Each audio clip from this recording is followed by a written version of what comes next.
Lieutenant General Zameer Uddin Shah, sir, appreciate you speaking with us. Sir, it's 15th August. It's our Independence Day, the 78th at that. But we're going to go back in history to that day in 1971 when, Sam Manekshaw, in fact, took charge of the situation. How do you remember that meeting with him, sir? Firstly, I would like to thank NewsX for inviting me. Also, I would like to convey greetings to all Indians on the Independence Day. In 1971, I was a young captain and I had 3 years service. And in September 71, we moved to a place short of the north. And there was a lot of rumor mongering going on. Are we going to go into Pakistan? Are we not? Till in September, Field Marshal Manekshaw, September, October, he was called in to address all troops of the Battle Axe Division. We were about 300 to 400 officers sitting on a sand dune, and there was a table with a 4G blanket and a microphone. And we heard Sam Manekshaw's chopper landing. He came down to where we were sitting, brushed aside the chair, climbed out onto the table and said, "I don't need a mic," and addressed us loudly. And he says 3 or 4 things which were ingrained in my mind. First, he said, "Ensure victory." Second, he says, "I am giving you orders. Prisoners of war will not be ill-treated." Next, he said, "There'll be no looting or booty taking."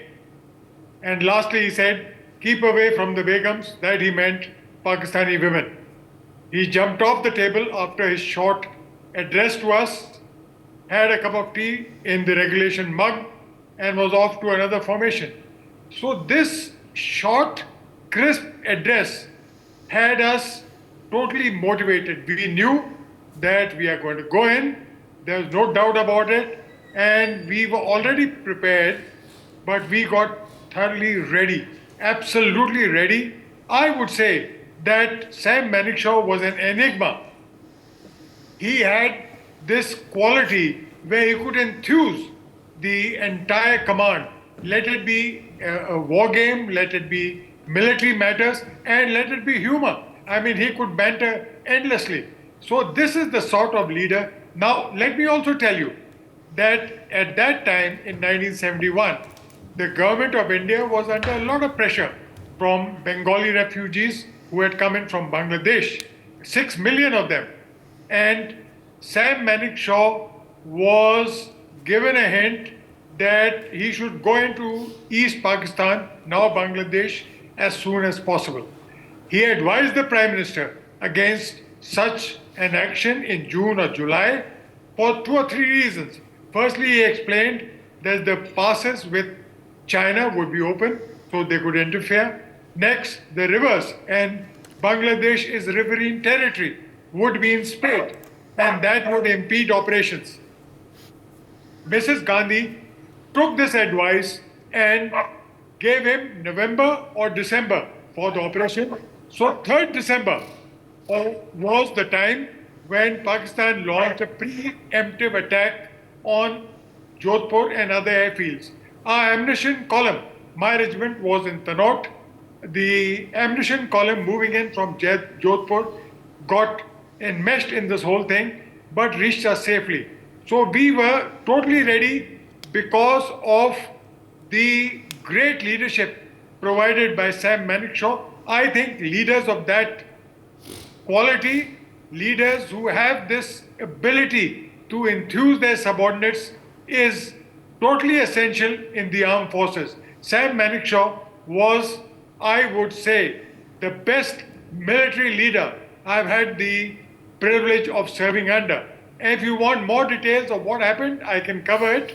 But this so what are some of your other memories from 1971? Yes. So we waited, and on 3rd of December 1971, as I said, Pakistan launched a preemptive attack. Of course, we were to go in on 4th December from the north, our objective was Rahim Yar Khan, which is in Pakistani Sindh, which is a communication and railway center. So the entire division was in the forward assembly area north of Tanaut.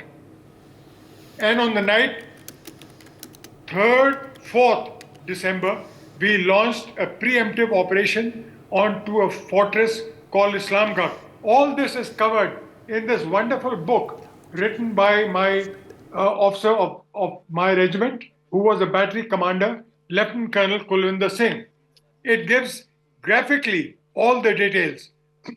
The Pakistanis smelled a rat, and we were going in from Tanaut.